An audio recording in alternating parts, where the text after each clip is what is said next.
કે આપ ખડા દેખત ભય ફરિયાદ અનેક, તામે લાલ નિર્મલ દાસ લે ગઈ અપના રૂકા એક. કે બાદશાહ ખુદ જોઈ રહ્યો હતો કે અનેક લોકો ફરિયાદી બનીને આવ્યા છે, તેમાં શ્રી લાલદાસજી તથા નિર્મલદાસજી પણ પોતાના એક રૂપકો લઈને આવ્યા હતા.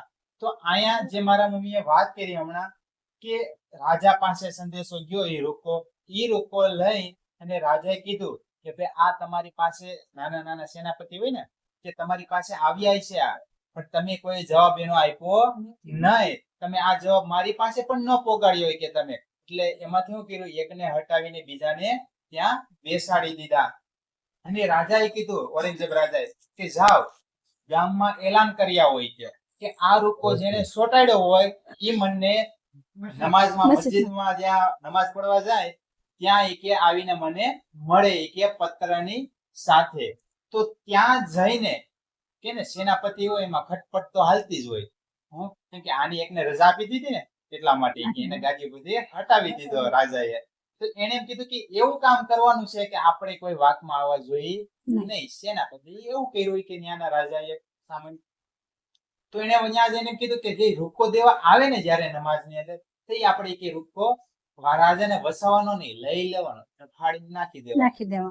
શું કરવાનું એવું નિર્ણય કર્યો. તો રાજાએ તો કહી દીધું કે ભાઈ આ એલાન કરાઈ ગયો ગામમાં. તો એને જેમ ગામમાં એલાન કરાવી દીધું, તો રાજાએ શું કીધું હતું એને જવાબ પણ કે જેને પત્ર સોટાડ્યો હોય ઈ જ ન્યા આવે.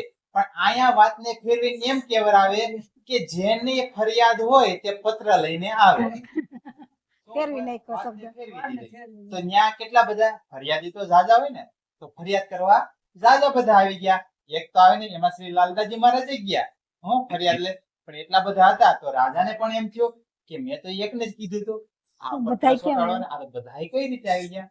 તો ત્યાં એની સાથે એક રાજાની સાથે હોય, તો તેને કીધું કે આને તમારા જેમના પત્ર હોય ને તે બધા પત્ર તમે લઈ લ્યો કે હાથમાં, અને પછી આપણે નિર્ણયથી વાંચી લઈશું કે કોણે કોણે હું લખ્યું છે કે આપણે સમજી લઈશું. એટલે એમ કીધું કે તથા નિર્મલ દાસજી પણ પોતાનો એક રૂપકો લઈને ત્યાં ઉભા હતા. તો પોતાનો પણ રૂપકો લઈને ત્યાં ઉભા હતા. રાજા મસ્જિદમાં આવ્યા ને મંદિરમાં નમાઝ પઢવા માટે, એટલે કીધું કે રૂપકા લેત બખત અપના લિયા ઇના પડ રૂપકા ફાડ ડારિયા એના સુનો કાનના. કે રૂપકો હાથમાં લીધું, અરે આ તો ઓલા મોમીન છે કે જે બાથરૂમમાં કે રૂપકો ચોટાડ્યો હતો, આ પત્ર દેવાનો નથી રાજાને, આને ફાડી નાખવાનો છે. તો તેને પડીકી વાળી ખિસ્સામાં મૂકી દીધો કે જ્યાં લગી રાજા વયા ન જાય ત્યાં લગી. તો એહ રૂપકા ફાડકે લે ડાળા બીચ જેબ, એહ તો બાત મોમિન કી કરને હે મોહે ગેબ. કે અને પોતાના ખિસ્સામાં મૂકી દીધો. તેણે વિચાર કર્યો કે આ તો મોમીનો એ જ છે કે વાત છે જે બાથરૂમમાં દ્વારા પર ચોટાડવામાં આવી હતી, અને તેને મારી જરૂર છુપાવી દેવી જોઈએ. એ રૂપકાની કે મારે ફાડીને ખિસ્સામાં નાખી છુપાવી દેવી જોઈએ. એટલે કીધું કે રૂપકા છોડના વાલે હમ હે ઉપર ગુલશન ખાન, ગુસ્સા હમ વાસ્તે કિયા ઉપર સલે માન. કે ત્યારે મોમિનોએ કહ્યું કે બધા આપણા સુંદર સાથે કહ્યું કે ગુલશન ખાના પર રૂપકો ચિપકાવવાળા અમે જ સહી કે અને છીએ, અને અમારા કારણે જ બાદશાહે સુલેમાન પર ગુસ્સે થઈને તેને નોકરી ઉપરથી કાઢી નાખ્યો હતો. અમે રૂપકો સોટાડ્યો હતો એટલા માટે જ રાજાએ તેમને કાઢી મૂક્યો હતો. કે ક્યો તુમ એસા કરત હો ડરતે નહીં ખુદા સે. એવું કેમ કરો છો? ખુદા તમે કેમ કરો છો? कि क्यों तुम ऐसा करत हो डरते नहीं खुदा से, दिल मोहर आंख ऊपर क्यों अकल आवे तोए. શું કીધું? તમે અમારા રૂપકો ફાડવાનો જુલમ કેમ કરો છો? કે તમે કે પરમાત્મા અલ્લાહ તાલા થી તમે ડરતા નથી કે આવો જુલમ કરો છો? એટલે કીધું ખુદાથી પણ ડરતા નથી તમે કે, અને કુરાનમાં તમારા જેવા લોકો જે ખુદાની તરફ અંધા છે કે, અને તેમના માટે લખ્યું છે કે તેમના મન તથા આંખો પર તાળા લાગેલા છે, અને સત્ય વાતને સમજાવીને બુદ્ધિ તમને કેવી રીતે પ્રાપ્ત થશે કે સત્ય જ્ઞાનને સમજાવી તોય તમને કેવી રીતના પ્રાપ્ત થાય છે? તમારા કાને ને આંખે તો તાળા લાગેલા છે કે, અને તમે જ્યારે ખુદાનાથી તમે ડરતા પણ નથી કે આવું શ્રી લાલદાસજી મહારાજે કહ્યું. જો પુરાણની અંદર તો આપણે ત્યાં કે ને કે ગરુડ પુરાણમાં નરકનું વર્ણન કર્યું છે, એમ પુરાણની અંદર એ વર્ણન કર્યું છે. હા, એમાં કર્યું એટલું ડેન્જર વર્ણન છે ને કે એમાં રૂહ હટે ને આપણે કાપવા માંડે. જેમ આપણે ગરુડ પુરાણ વાંચીએ ને એવી રીતના, કેમ કે 84 કુંડનું વર્ણન છે નરકનું, તો એવી રીતના પુરાણમાં પણ વર્ણન છે. એટલે એમ કીધું કે પુરાણમાં આવું આવું લખેલું છે કે, તો તમે કેમ એનું માન્ય નથી કરતા? આપણે લખેલું છે ને ગરુડ પુરાણમાં કે તમે આવા કામ કરો તો એના દંડ આવા મળે છે તમને, એવું આપણે ગરુડ પુરાણમાં લખેલું છે. એટલે કીધું કે એક દોયે તીર લગે ચલે ઘોડે પીછે ઘસેટ તબ વિચાર કિયા મોમીનો એ બાત ના સુની નેહ. કે એટલામાં બાદશાહે પોતાના ઘોડાને એડી મારીને અને ઘોડો ભાગવા લાગ્યો. એટલામાં તો કે બાદશાહ હોય ઝડપથી ચાલીને જતા ઘોડા પર બેસીને એડી મારી ઘોડાને, ઘોડો તો મીંડો દોડવા. એટલે કીધું કે મોમીનોએ 2-3 ફલાંગ સુધી દોડવાની પાછળ ભાગતા દોડતા, પરંતુ બાદશાહ નીકળી ગયા કે એની હાથમાં આવ્યા નહીં કે સુંદર સાધની. ત્યારે તેઓએ વિચાર કર્યો કે નક્કી બાદશાહ સુધી પેગામ પહોંચતો જ નથી. કે આપણે ગમે એટલી મહેનત કરી પણ બાદશાહ સુધી પેગામ પહોંચતો જ નથી. એટલે કીધું કે એહી ખબર શ્રી રાજ કો लिख के भेजे इत हम पेगाम पहुंचावने कमी करे ना તીત.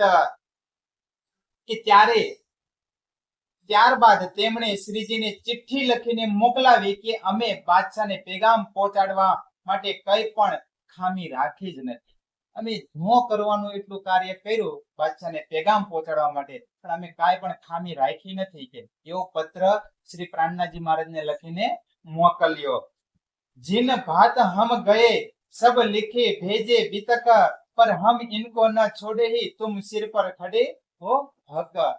કે जिन बात हम गए કે જેવી રીતના અમે ગયા કે અમે બધી વાત કરી દીધી કે રાજાને એના સેનાપતિને કે અમને આવું આવું સનદમાં આવી છે વાણી બધી, અને સબ लिख भेज बितक અને બધું લખીને શ્રી પ્રાણનાથજી મહારાજને વાત કરી. बितक એટલે પોતાની વાત કરી, પણ હમ ઇनको ન છોડે ही કે અમે ગમે એવું અમે મરી જશું ને તો અમે છોડશું નહીં. અને તુમ સિર પર ખડે હો હક, એ કે અમારી માથે તો તમારો સ્વયં હાથ હોય તો અમારે કોની બીવાની જરૂર, અમે પત્ર પહોંચાડીને જ રહીશું. કે અબ હમ લડને જાત હે तुम रहियो होशियार तुम सिर पर हमारे खड़े समर्थ परवरदिगार. હવે અમે જાય છે, તમે અમારું ખાલી મસ્તક ઉપર હાથ રાખજો એટલે અમે લડી શકશું. કે ए क्या करे हमको हम रहे तुम्हारे कदम तो इनको हम मारत है कोई हटे न पीछे दम.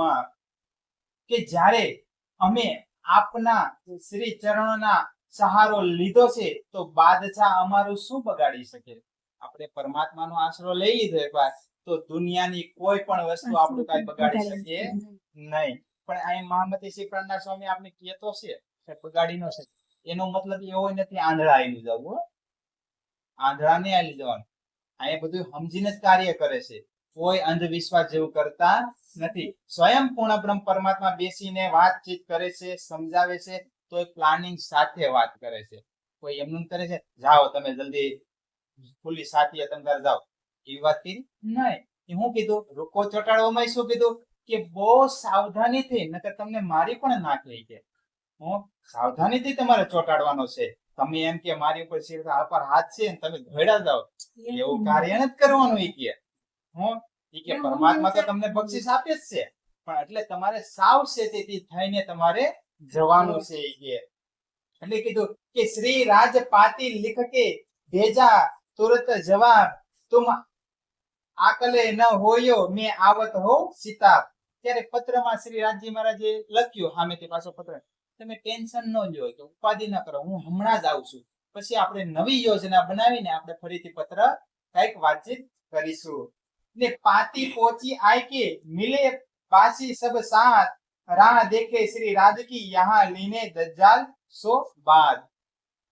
કે પાતી તો આવી ગઈ, સુંદર સાત પાટી શ્રી પ્રાણનાથજી મહારાજે મોકલી કે હમણાં જ કે આપણા પ્રિયતમ શ્રી પ્રાણનાથજી આવે છે અને પછી આપણે ઈ કે દજ્જાલ સાથે બાથ માણશું ઈ કે આપણે પછી મન મૂકીને લડશું ઈ કે ધર્મ ઉપર યો કરતે દૂસરે દિન આए पहुंचे श्री राज चांदनी चौक की हवेली सत्री के घर इन काज તો અહીંયાથી આવ્યા હતી ને ચાંદની ચોકની હવેલીમાં ને ક્ષત્રિયનું એક ઘર હતું ત્યાં ઉતારો લીધો रहत लालबाई इनमें कहा आए किया मिलाप साथ बैठे मसलत करी तब जवाब किए आप કે રહત લાલબાઈ ઇનમે એમાં એક લાલબાઈ નામના સુંદર સાથ હતા અને તહા આય કિયા મિલાપ એમને મેળાપ કર્યો અને સાથ બેઠે મસલત કરી ને બધા સુંદર સાથ મળીને શ્રી પ્રાણનાથજી સાથે વાતચીત કરી કે હવે આપણે શું કરવું જોઈએ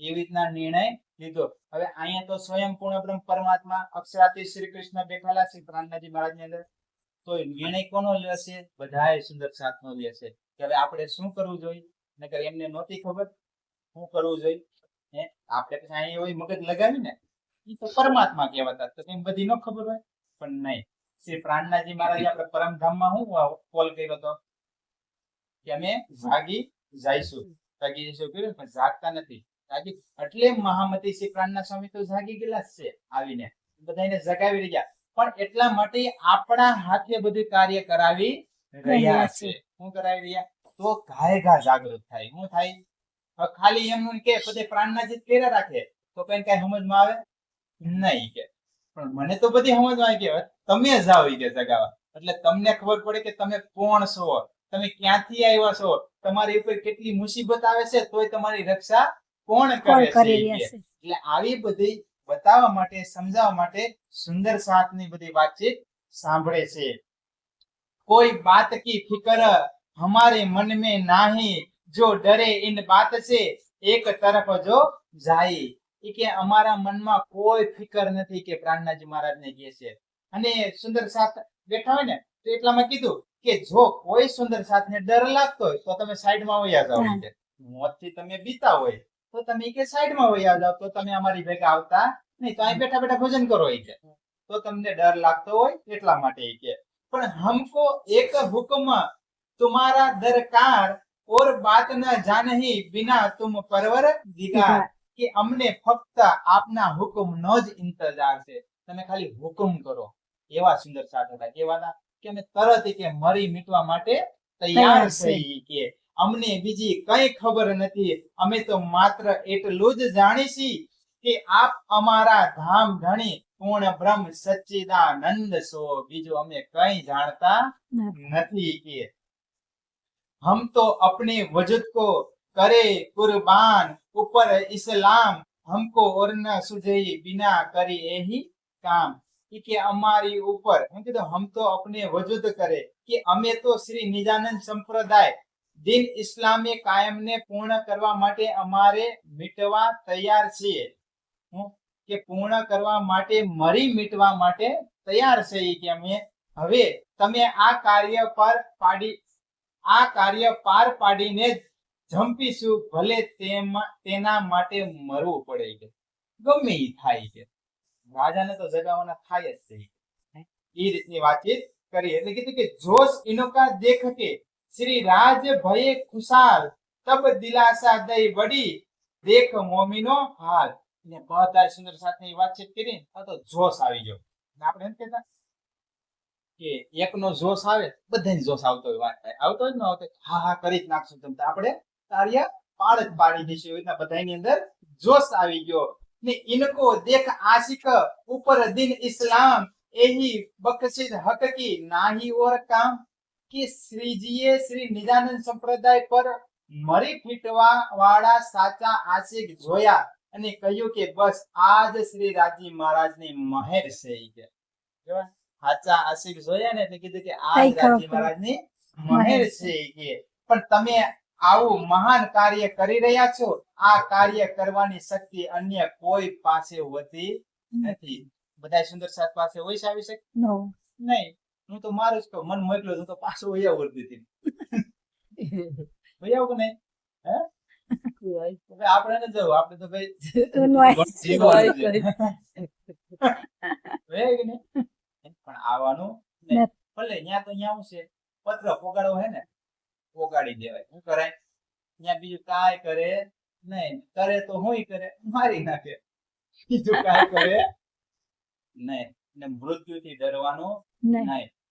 ડર હોવો જોઈએ પરમાત્માથી. કેનાથી ડર આ હોવો એક જોઈએ? પરમાત્માથી ડરાય, બાકી નો ડરાય. કે અમે એનાથી ખોટો ન થાય ને એનો ડર હોવો જોઈએ. એવી વસ્તુનો જ્યારે ડર આવે ને તો એ પરમાત્મા પ્રત્યે પ્રેમ જાગી જાય છે. એમનો ને આપણે પરમાત્મા પ્રત્યે પ્રેમ નથી જાગતો. એટલે અહીં કહે છે ને, એક સમસ્યા શરૂ હુઈ. કીધું ને સમસ્યા ચાલે છે ને એક ઉપર એક. એટલે કીધું એક સમસ્યા શરૂ હુઈ, दूजी है तैयार, चलते ही रहना कला, यही जीवन का सार. આપણા જીવનમાં એક સમસ્યા તો હાલતી હોય અને બીજી હે ને બીજું. તૈયાર જ બેઠી હોય. આ પૂરી થાય ને એટલે આના પછી જવાનું છે ભાઈ પાસે પાછું કે સમસ્યામાં. પણ કીધું કે ચલતે ही रहना यही है कला. આપણી કલા કઈ છે? હાલતું રહેવાનું. હાલતું જ રહેવાનું છે. ઊભું રહેવાનું થતું નથી. અને જીવનનો હાસો સારે ઈ જ છે. તમે કદાચ નહીં હાલો ને તો આ ભીડ જ એવી છે ને તમને ધક્કા મારીને હકવી દે. હકવી દે. શું કરશે? જૂઠમાં હાલો તોય ભલે, સત્યમાં હાલો તોય ભલે, તમે નહીં હાલો તોય ખેંચીને લઈ જશે. એટલે કીધું કે રસ્તા તો ઘણાય છે પણ હાલવાનું તો છે જ. તો કયા રસ્તે હાલવું ને એ નિર્ણય આપણો હોવો જોઈએ. કોનો હોવો જોઈએ? કે કયો રસ્તો લેવો જોઈએ. એટલે કીધું ને કે હર બાર ભૂલ યહી કરતા રહા, ધૂલ લગી થી ચહેરે पे आईना साफ करता रहा. આપણે એ જ કરી છે કે નહીં? કે હર બાર એક ને ભૂલ થતી હોય આપણાથી તો આપણે એને કદી સુધાર કરતા નથી. આપણે તેમ થાય કે મારા ચહેરા ઉપર અરીસાના ચહેરા ઉપર ભૂલ લાગેલી છે એવું લાગે ને આપણે. હે? પણ આપણે શું સાફ કરીએ? મુખ જ સાફ કરતા હોય. એના જેવું કામકાજ છે. પણ હકીકતમાં આપણે પરમાત્માને યાદ કરવા હોય તો આપણે આપણા જીવનને શુદ્ધ ભાવથી જે અવગુણ છે ને તેને મિટાવવા પડે છે. ઈ જ્યારે નષ્ટ કરી નાખશો એટલે ચહેરો અને આઈનો બંને સાફ થઈ જશે. એમાં કઈ પણ બાકી નહીં રહે. એટલે અહીંયા મહામતી શ્રી પ્રાણના સ્વામી આપણે શું કહે છે અહીં? કે અબ હુકમ ધની કે સબ વિદ દહે પહોંચાય, ચેત સકો સો ચેત્યો લીજો આત્મ જગાય. કહી દીધું ને આપણે કે અબ હુકમ ધની કે અબ વિદ દય પહોંચાય. કે આપણા ધણીજીએ તો હુકમ કરી દીધો છે અને સબ વિદ દય પહોંચાય. બધી રીત આપણે સમજાવી દીધી. ન સમજાઈ હોય તો જેમ થાય આપણે કઈ ખબર નથી પડતી. પણ અહીં તેમ કે છે મેં હવે બધી સમજાવી દીધી. ચેત સકો સો ચેતિયો લીજો આત્મ જગાય. હવે તમે બધા ચેતી જાઓ. હવે આત્મને જગાવી દો ને પલે પલે શ્રી કૃષ્ણ પરમાત્મામાં જીવન વ્યતીત કરો. કે અબ ભલી બુરી ઇન દુનિયા કી એ જીન લિયો ચિત લ્યાય, સુરત પક્કી કરો ધામ કી પર આત્મ ધની મિલાય. શું કીધું? કે હવે સંસારની સારી ખોટી પોતાના મનમાં ન રાખો. કે સાચું ખોટું પોતાના મનમાં ન રાખો કે અને પોતાની સુરતાને પરમધામમાં સ્થિર કરી દો અને આત્મા પરમાત્મા ધણી સાથે મિલાપ કરી દો. આપણે આત્માને સાચું ધણી છે, સાથે આ ખોટું છે એમાં બહુ પડવાની જરૂર નથી. કે આ દુનિયાને કદાચ ગમે એવી સત્યતા બતાવો તોય નહીં સમજે ને ખોટું કરશો તોય નહીં સમજે. કેમ કે આ દુનિયામાં બંને ચાલે છે, જૂઠ અને સત્ય. પણ કહેવામાં આવે છે જૂઠ અને સત્ય, પણ તોય છતાં કાર્ય તો બધું જૂઠનું જ થઈ રહ્યું છે, સત્યનું સત્યનું થતું નથી. નથી. કેમ કે અહીં તો કીધું ને મેં કે શ્રી કૃષ્ણ પરમાત્મા ગીતાની અંદર કહે ને અર્જુનને કે કર્મ કરવાનું છે. તો આપણે શું કરી લીધું? પાણીના પરબ બધવી દીધા, ગાયોને નીણ મીંડા નાખવા, 2-3 જણાની સેવા કરી નાખી. કે શું કરી? કર્મ કરી છે. એ કીધું ને કે કર્મ તો તમે કરશો જ, કે કાંઈ નહીં કરો તો ખાવાનો તો છે. એ પણ એક કર્મમાં આવ્યું. પણ ન્યા એવી વાત કરી નથી કે અર્જુન એ તો તારું બધું ખાવાનું જ છે. ઈ તો જે થવાનું જ છે. ભજન રૂપી કર્મ છે ને એ કરવાનું છે. કે કર્મમાંથી મુક્ત ક્યારે થાય? કે જ્યારે ભજન થાય ને, પૂર્ણ બ્રહ્મ પરમાત્માનો સાક્ષાત્કાર થાય તઈ તમે કર્મમાંથી મુક્ત થાવશો. ત્યાં લગીન થતા નથી. એટલે એમ કીધું કે કર્મ તો તારે કરવું પડશે. એટલે ઈ કર્મ કરવાનું કીધું છે. ઈ ભજન રૂપી કર્મ કરશો ને એટલે પાપ પુણ્યમાંથી તમે ઉપર છૂટો. આવી જશો અને તમને પછી પાપ પુણ્યની પરવા રહેશે નહીં. ફક્ત તમારી શેની પરવા? ભજનની. હવે આપણે તો ઘણી આપણે તો ભ્રમ નાખી ગયા. કાંઈ કીડા મકોડા મરી જતા હોય ને એ કે પાપ કહેવાય. હા, ઓલા અર્જુને કેટલાઓને ઢાળી દીધા હતા ને, ત્યાં કોઈને પાપ લાગ્યા નહીં? કેમ ન લાગ્યા? હા, અહીંયા આપણાથી એક કીડા મરીએ તો પાપ. પણ એમ કીધું છે કે એટલું તો કાર્ય મરતું તો રહેવાનું જ છે જીવજંતુ. શું છે? જન્મ તો મરવું હાલ્યા એનું જાય તો તોય મરી જવાના છે. આપણે ખેતી કરી તો કેટલાય જીવજંતુ મરી જતા. 84 પૂરા લાખ થાય કેવી જંતુ રીતના ન નીકળવાના મરે? છે. એમનું થઈએ. એટલે એમ કીધું મહામતી શ્રી પ્રાણના સ્વામી કે તમે એમાં ન પડો ઈ કે પાપ પુણ્યમાં. તો તમારાથી ભજન જ ન થાય ઈ કે. એવું કાર્ય કરવા રહ્યો તો. એટલે કીધું ઈ જે થાય છે ને થવા દ્યો. તમે ભજનમાં લાગો. ખાલી ભજનમાં ભજનમાં લાગશો એટલે તમને ઓટોમેટિક શક્યતા ખબર પડવા મળશે કે મારે હું કરવું જોઈએ અને હું ન કરવું જોઈએ. આ તો આપણે ને આપણા મનથી આપણે ધારણ કરી છે. ખરી ને? હવે કબીર સાહેબ આમાં ઘણું કહે હતા કે કોઈ પ્રશ્ન પૂછ્યો કે પરમાત્મા છે કે નથી? તો કબીર સાહેબે શું કીધું? હું હાય નો કહું, હું નાય નાય નો નો કહું. એવો શબ્દ આપ્યો. કબીર સાહેબે કીધું કે હું હા પણ ન કહી શકું અને ના પણ ના કહી શકું અને વચમાં છે ને સાહેબ હુમાણા. ક્યાં હુમાણા છે? ઈ કે ના મેં કહ ન શકું, હા ભી ના કહી શકું, ના હા મેં બીચ મેં સાહેબ રહ્યા સમાય. એમ કીધું. હું કીધું? ઈ કે સત્ય છે ને ઈ જ પરમાત્મા છે. શું છે? સત્યતા છે ઈ જ પરમાત્મા છે. ઈ કે જો હા કહું તોય કોણે કીધું? મેં કીધું ને પરમાત્મા છે એમ. અને ના કર્યું તો ઈ કે મેં જ કીધું. ઈ કે કઈ પરમાત્માએ તો કીધું નથી. ઈ કે તો ઈ કે હા અને નામાં પરમાત્મા નથી. ઈ કે ઈ બેયની વચ્ચે છે ને ઈ પરમાત્મા છે. કે તો શું છે વચ્ચે? સત્ય. જે સત્ય ઉપર હાલશે ને પરમાત્મા એની સાથે જ હશે, એનાથી અલગ ક્યારે હશે નહીં. તો અહીંયા વાણીને વિરામ આપી દો. બોલીએ શ્રી કૃષ્ણ કનૈયા કી જય. શ્રી પ્રાણ નાથ પ્યારે કી જય. પ્રણામ.